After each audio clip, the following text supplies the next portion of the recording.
Hi everyone, I am Divya, you watching me on ABP live as well as ENT live. मैं आज खड़ी हुई हूँ डोरी सीजन 2 के सेट पर और यहाँ गेस करिए मेरे साथ कौन है।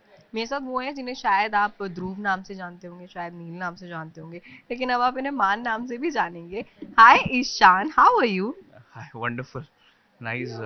क्या कहते हैं ना, मेरा दरवाजे अच्छे से खोले हैं आपने अपने इस इंटरव्यू के।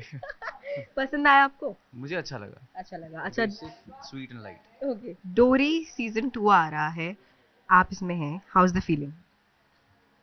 यार फीलिंग मेरे लिए ना बहुत ही सेम होती है, सिमिलर होती है हर शो की। क्योंकि जो मेरा मुझे रिजल्ट चाहिए ना वो मुझे मिलेगा 50 एपिसोड के बाद। ओके। क्योंकि I guess as an artist हम लोगों का ना एक चैलेंज होता है शो मिलना। आई नो बहुत लोगों के लिए मुश्किल होता है। ये ब्लेसिंग्स भी कह लो, इसको मेहनत भी कह लो और सितारे भी कह लो। लेकिन असल मायने में काम आपका तब शुरू होता है जब आपको काम मिल जाता है और जब आप वॉर पर होते हो, वॉर जोन पर होते हो। जितनी मर्जी ट्रेनिंग कर लो, इट डजेंट मैटर।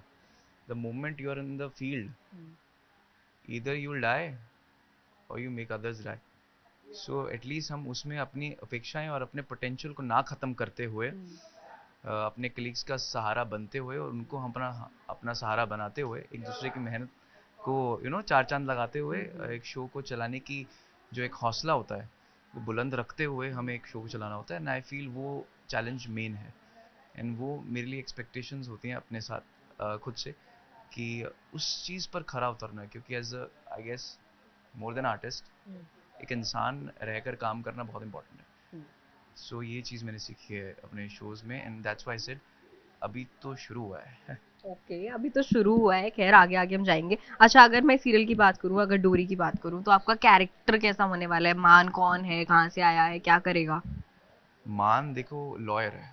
सो इसका क्या प्रॉब्लम है ना कि दो चीज़ें होती हैं। एक होते हैं एथिक्स, एक होते हैं ह्यूमैनिटी। हम एक इंसान को ह्यूमैनिटी ग्राउंड्स पर देखते हैं और एक एथिक्स पर देखते हैं। आई गेस एथिक्स सबके अलग अलग होते हैं। आपके भी एथिक्स अलग होंगे, मेरे एथिक्स अलग होंगे, प्रिंसिपल्स अलग होंगे, लेकिन ह्यूमैनिटी ग्राउंड पर हम एक दूसरे को देखें तो शायद हम इक्वल सोचते हैं इंसानियत को। राइट। तो अब इसके इंसानियत है इसमें, लेकिन इसके एथिक्स लोगों से हटकर होते हैं।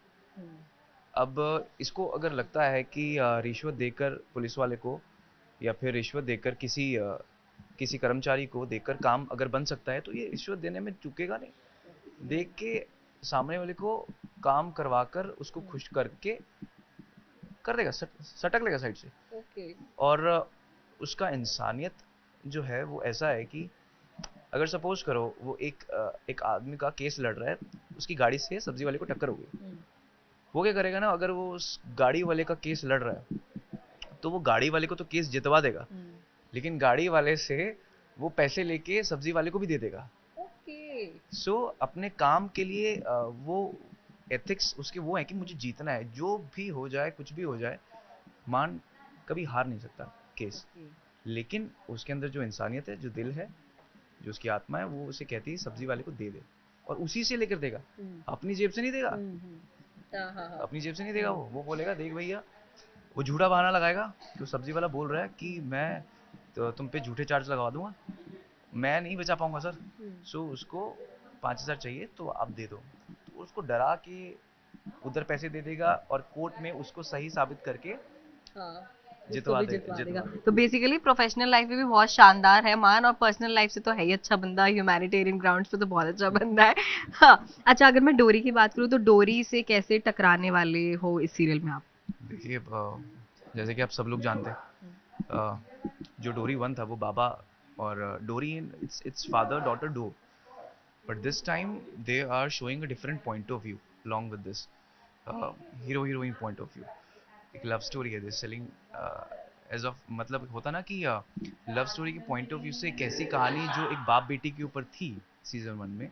एंड सीजन टू में वो जिस राह पर चल रही है और जैसे जैसे रास्ते होंगे, वो लोगों के लिए भी बहुत एक्साइटिंग होता है देखना। और एक एक्टर के लिए भी जो स्क्रिप्ट पढ़ता है, और क्योंकि मैं जब ध्रुव तारा कर रहा था तो डोरी वन मैं देखता था, क्योंकि मेरे सेट से पहले ही आता था इनका सेट, तो आई वॉज ऑलवेज फैसिनेटेड कि मुझे बहुत अच्छा लगता था।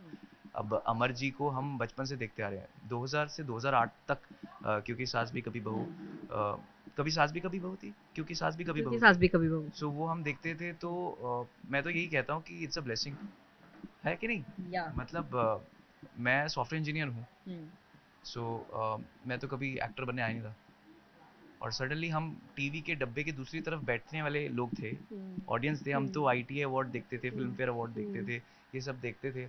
हमें कब पता था कि हम लोग यार इतने बड़े बड़े एक्टर्स के साथ, लोगों के साथ काम करेंगे।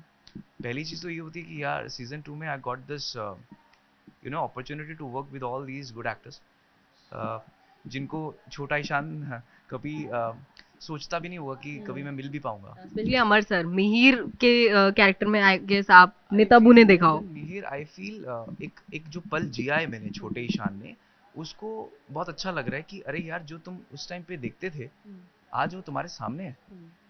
एंड ऐसे ही मैंने बहुत सारे जो लोग हैं जिन्होंने कलीग्स थे मेरे, वो बहुत प्यारे हैं, मतलब उनसे मैंने कहीं ना कहीं छोटे ईशान ने बहुत देखा था उन्हें। और जब आप उन्हें अपने सामने देखते हो काम करते हुए, आपको बीच बीच में लगता है कि ये this is a very dreamy land you're in. तो वो चीज़ है। तो बट इस टाइम जो लव स्टोरी के साथ वो जो कनेक्शन हुआ है इसका, सो उसके अंदर मैं बस वही है ना कि आई am very excited about this thing कि डोरी और मान अब कैसे मिलेंगे, उनका बैंटर, और वो जो जादू होगा, आई फील जादू आप लोग देखेंगे स्क्रीन पे, क्योंकि प्रियांशी जी जो हैं वो गिव एंड टेक बहुत अच्छा करती हैं। और जिस हिसाब से मेरी वो है, मैंने खुद को होता ना कार्व किया है, बिकॉज कोई इंसान नहीं था सिखाने वाला, सब कुछ खुद ही मत्था मार मार के सीखा है। सो उसमें क्या हो गया ना, इम्प्रॉम्प्टू हो गया हूँ थोड़ा सा मैं। वो कहीं ना कहीं खराब भी है, कहीं ना कहीं सही भी है, बट आई गेस ये सही है। बट सही तब है जब अच्छे कलीग्स मिले। So Priyanshi ji, I feel I am very lucky person in in in in this thing कि मुझे जितने भी मैंने शो किए उसके अंदर मुझे हीरोइन सारी ऐसी मिली हैं जो गिव एंड टेक करती हैं, ये नहीं करती अरे भैया सॉरी ये तो लाइन थी नहीं। सो ओके, सो संभाल लेते हैं मतलब आपस में। आप आपस में नहीं, एकदम अभी अगर खड़े पैर में स्क्रिप्ट बदल दूं, अगर मतलब लाइन बदल दूं, शिकन नहीं दिखेगा माथे पे एक भी। सो आई गेस ये बहुत, I guess this is a blessing. तो ऐसे काम निखर के बाहर आता है, इट्स गिव एंड टेक।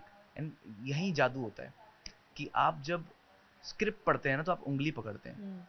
आप जब आपको पूरा का पूरा कैरेक्टर का हाथ पकड़ना है ना, सॉरी, हाथ पकड़ना है ना, और आपको वो जो राइटर ने सोचा है, जैसा प्रोड्यूसर ने सोचा है, जैसे डायरेक्टर साहब इमेजिन करते हैं, उसको असल ज़िंदगी में लेकर आना ना, तो आपको ऑफ स्क्रिप्ट जाना पड़ेगा। तो जादू वही है। ओके, तो ये जादू तो आप देखने ही वाले हैं, आपने बातचीत में बहुत सारा देख लिया होगा। अच्छा, एक लास्ट चीज जो मुझे पता लगी है कि आप सोशल मीडिया नहीं यूज करते हो बिल्कुल भी, व्हाट्सएप पे आप नहीं हो, इंस्टा पे आप नहीं हो, क्यों क्यों नहीं नहीं, मतलब कोई स्पेसिफिक रीजन? स्पेसिफिक रीज़न यही है कि आई टेल यू, पहली चीज़ मुझे फ़ोटो खिंचाने का शौक नहीं है। दूसरी चीज़ मुझे डालने का भी शौक नहीं है। ओके। और सी ये बहुत सब्जेक्टिव टॉपिक है, जिसको डालना है डालो। बहुत अच्छी चीज़ है सोशल मीडिया, गलत नहीं है। अगर आपकी ज़िंदगी वो सुधारती है, आसान करती है, गो अहेड विद इट। मैं सिर्फ अपना पॉइंट ऑफ व्यू बता रहा हूँ, ये मत सोचना मैं थोप रहा हूँ। बस मैं ये बोलता हूँ कि जब मैं शुरू हुआ था, सो मैंने क्या करता था ना, जब नया नया शो मैंने करना शुरू किया था, तो मुझे लोगों की, जब मैं वीडियोस देखता था, अपनी रील्स जो लोग बनाते हैं वो देखता था, तो मुझे एक वैलिडेशन मिलता था कि यार वाह अच्छा लग रहा है। अगर कहीं ना कहीं अगर सीन मुझे गंदा लगता था और कमेंट्स नीचे आए कि अरे यार ध्रुव को ये नहीं करना चाहिए था, ध्रुव को वो नहीं करना चाहिए, तो उससे बुरा भी लगता है कभी कभी। लेकिन फिर मैंने ये सोचा कि ये तो मैं वैलिडेशन के लिए सोशल मीडिया पे देख रहा हूँ, क्योंकि उस टाइम पे मैं एक्टिव नहीं था। मैं सिर्फ इंस्टाग्राम खोलता था महीने में एक आध बार, और मैं बंद कर देता था फिर वो देख के। But this is wrong. फिर मैंने उसको हटा दिया, अपनी ज़िंदगी से ही हटा दिया, 0% कर दिया। एंड मैं यूट्यूब पे जब देखता हूँ अभी, तो मैं कमेंट्स पढ़ता हूँ, इतना अच्छा लगता है, इतना अच्छा लगता है कि मैं सच्ची बोलूँ कि मैंने खुद को कभी उस नज़र से नहीं देखा जिस नज़र से मुझे मेरे काम को सराहने वाले देखते हैं। सो वो अपने में ही, मैं बोलूँ कि वो जो मोटिवेशन हम देखते हैं ना, लोग जो देते हैं, वो डिसिप्लिन बन जाता है हम लोगों का। 12-12 घंटे, 14-14 घंटे जब हम शूट करते हैं, तो वो याद आता है कि नहीं यार, we are responsible for their, क्या कहते हैं ना, देयर हैप्पीनेस ऑल्सो, कि हैप्पीनेस इन व्हाट सेंस कि उनको कैरेक्टर को अच्छा होते हुए देखना है या अच्छा करते हुए देखना है, we can not let them down. तो वो जो चीज़ है ना, इसकी वजह से मैंने बहुत सारी चीज़ें अपनी ज़िंदगी से त्याग दी हैं। उसमें इंस्टाग्राम सबसे पहला है, फेसबुक, व्हाट्सएप, मैं फ़ोन भी ख़त्म कर दिया, I don't use phone on set. वो मानता नहीं है इसमें, कोई मानता नहीं है, ये मानता नहीं दिखा रहा हूँ मैं कि भाई वाओ वाओ क्या बंदा है यार, कुछ भी नहीं यूज़ करता, नहीं, मेरा काम का नहीं है, मेरे काम का सिर्फ काम है, मेरी ज़िंदगी काम है। और मैं तो यही बोलता हूँ, इसी से एंड करूँगा इस चीज़ को, कि मैं जब काम करता हूँ तो जी रहा हूँ, जब काम नहीं करता हूँ मरा हुआ होता हूँ।